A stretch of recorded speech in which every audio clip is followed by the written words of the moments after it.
কেন্দুয়ার আওয়ামী লীগ নেতা ঢাকা থেকে গ্রেফতার। রিপোর্ট করেছেন জাহাঙ্গীর আলম। নেত্রকোনার কেন্দ্র উপজেলা আওয়ামী লীগের যুগ্ম সাধারণ সম্পাদক তাজুল ইসলামকে গ্রেফতার করা হয়েছে। র্যাব 14 কিশোরগঞ্জের একটি আভিযানিক দল বুধবার 13 নভেম্বর দিবাগত রাত 12টার দিকে ঢাকার ধানমন্ডি ইবনে সিনা হাসপাতাল এলাকা থেকে তাকে গ্রেফতার করে। বাহিনীটির মিডিয়া অফিসার ও সহকারী পুলিশ সুপার আব্দুল হাই চৌধুরী বৃহস্পতিবার এ তথ্য নিশ্চিত করেন।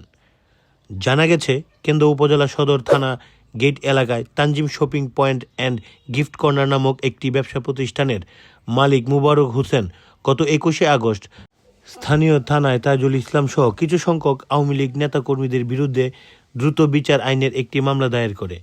তাজুল ইসলাম এই মামলার 7 নং আসামি। মামলার বাদী উল্লেখ করেন, আসামিরা গত 28শে জুলাই তার দোকানে হামলা ভাঙচুর ও 34 লক্ষ টাকার মালামাল লুট এবং ত্রাস সৃষ্টি করেন। মামলা দায়েরের পর থেকে তাজুল ইসলাম আত্মগোপনে ছিলেন। র্যাব কর্মকর্তা আব্দুল হাই চৌধুরী জানান, গ্রেপ্তারের পর তাজুল ইসলামকে কেন্দ্র থানায় পুলিশের কাছে হস্তান্তর করা হয়েছে। একই মামলায় অন্য আসামিদেরকেও গ্রেফতারের চেষ্টা চলছে।